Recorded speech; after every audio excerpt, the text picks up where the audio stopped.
It's possible coming into this series you thought to yourself, I know India are the outsiders here, but I think they've got a reasonable chance of winning this first test. I think that's a perfectly reasonable expectation to have. Australia's top four wasn't performing very well, aging bowling lineup, all of these sorts of things. I think you could come to that and be fair. The bookies had India at about 3 or 4 to 1, I think, coming into this test match. Right? Which doesn't suggest that they had no chance of winning it, but it means they were certainly outsiders in a two-horse race. However, I don't think anyone in their right mind would have thought, do you know what's going to happen in this first test match? India is going to win by 295 runs. Is it on the board? Here it is, 295 runs. That's a lot of runs, right? That isn't a small victory, and it could have been more than that. Australia sort of kicked on a little bit when the game was already over. It's really a 300-run victory. This is massive. This is huge. This is a very, very big win. So even if you thought India had a chance coming into this game, there's a difference between a chance and 295 runs. And if you look at the game and how it played out, India outbowled them on day one. They stonewalled them on day two. They made Australia break Marnus on day three, and then they cleaned the match up. Like, it was a very efficient win all the way through. It wasn't like one moment went their way. Like, even if you say, oh, the conditions were in their favor at certain points, that's probably true. But it wasn't like that was the defining issue. When the conditions were pretty equal for both sides, India still massively outplayed Australia. And I think it gets even more crazy when you factor in the injuries, right? They did this without Shubman Gill at number 3 and Rohit Sharma. So Australia has no top 4, and India were missing 2 of their top 4. They also went to Perth, and they had a seam bowler, Mohammad Shami, who they very much would have liked to have had in Perth, not be there. And they also had their premier seam bowling all-rounder, who seemed to be completely fit in South Africa, but not fit enough for tests. But that's a conversation for another day. But he also wasn't playing. That is 4 frontline players that were not available to them for one reason or another. But on top of all that, they made a decision that really could have come back to bite them. They decided not to pick Ashwin or Jadeja. Usually the conversation is, oh, why haven't you picked Ashwin? But they also didn't pick Jadeja here. They went with Washington Sundar. So you could make a fairly good claim that India had 6 frontline players not in this game, and yet they still absolutely smashed the faces off Australia from beginning to end. In a normal year, this would be quite easily one of the biggest upsets of the year. I don't think there would be any debate on that. Test cricket, especially over the last couple of years, had become quite predictable, I think, in some ways. Home teams did very well, the stronger teams did very well. All the draws went to either the stronger teams or the home teams, and it just kept going in that kind of a pattern. This year in Test cricket, everything is bonkers, everything is crazy, and nothing makes sense. And so this 295 run smashing of Australia in Australia, not just in Australia, in Perth, barely raises a blip when you look at the madness that we have seen before us.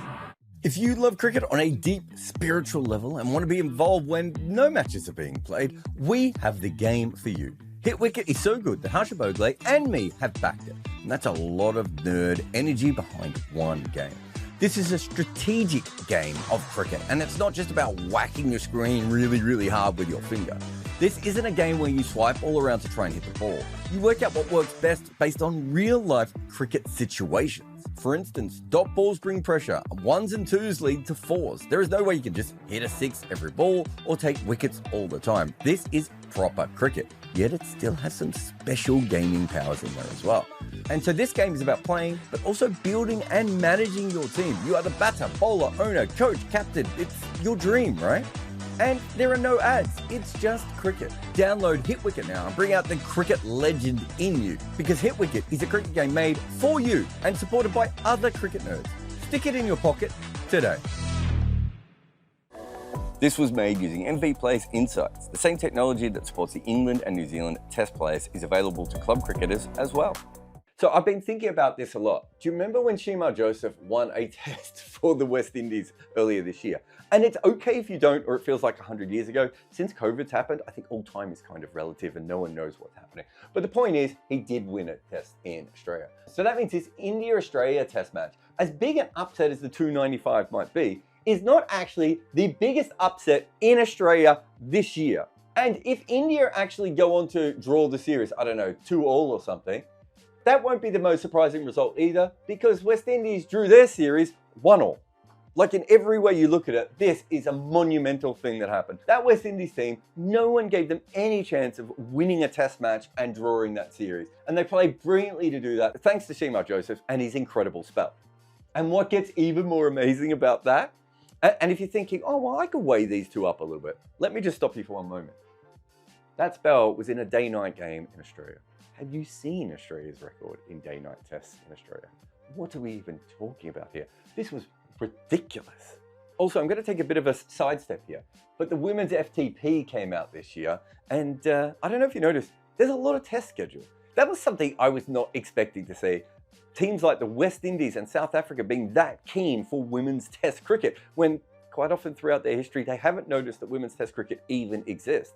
So although that's not an upset or a surprise, it's certainly a surprise, right? Because as the men's game seems to be hanging on for test cricket, the women's game kind of had consciously ignored it, mostly thanks to the male-run cricket boards. And now suddenly they seem to be running towards it. It's not an upset, but it's definitely a surprise. There's other little things here as well, like Ireland beating Zimbabwe this year. And obviously it wasn't a major series or anything else, and both teams are right down the bottom of test cricket. But again, just think about this sentence.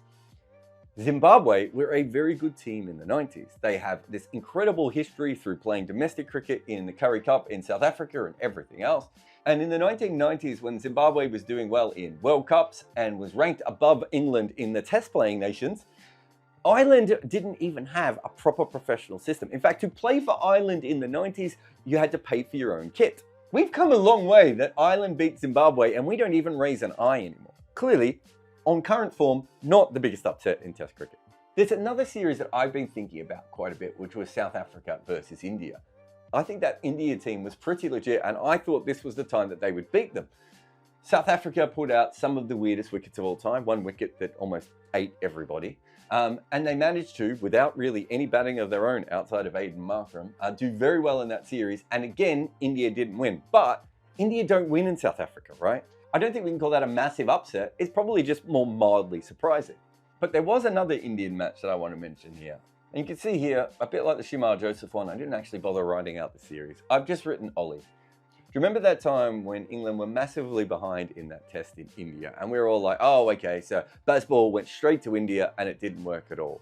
And then suddenly out of nowhere, Ollie Pope just reverse swept and reverse swept and reverse swept. Occasionally he charged and reverse swept while charging all the way through to win a test in India against an Indian team that at that stage basically didn't lose.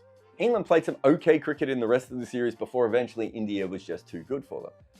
But that was an upset and a comeback within that one match. And I think it's even more surprising that it was Ollie Pope, of all the England players, who did that. I think the Indian team is still confused how this happened. And again, like Shemar Joseph, it feels like a million years ago. It happened this year. This is the year of Ollie Pope winning a test in India. Think about that. But something else happened in Test cricket this year that's quite interesting. A little bit like the women's FTP. The other thing that happened was that New Zealand played against South Africa. And I think you can see from my bad handwriting here, I've got South Africa D. People started calling that the Sad 11. Or at least John Norman did to me once and I really liked it, so I've gone with it as well. So in the same period that they went up against India and were so worried about it that they almost ruined a pitch just to try and win that series, they sent over players like Dane Pete, who had retired from cricket and was having a lovely life in America, to New Zealand to play in a test series. And the reason I'm mentioning that is not because South Africa did pretty well, although if you remember, they were in front in one of those test matches until there was a bit of a collapse. I'm mentioning that more because of this. At the moment, the South African team, especially after Australia's just lost, are the most likely side to go through to the World Test Championship final. When I say most likely, I haven't done the numbers, but I'm assuming they're the most likely. And so during this cycle, while this tournament is going on, they essentially quit on a series and didn't even send over any of their best players for a T20 league. Yet Test cricket is so weird this year, and South Africa has managed to string so many other wins together all the way through, probably including the surprise ones over here at times, that now they are the most likely team to make the World Test Championship final. And being that we don't know who they're playing against, I suppose at the moment they would have to be favourites to win the World Test Championship final. How did we get here? They quit Test cricket midway through the year, and now they're a chance of winning the title. What's happening here? How do you analyse stuff like this? Apparently you don't. But let's talk about another team who was really surprising at stages this year, and that is Bangladesh. They went to Pakistan. Now, I'm not going to get into the full history of how Bangladesh used to be part of Pakistan and everything else.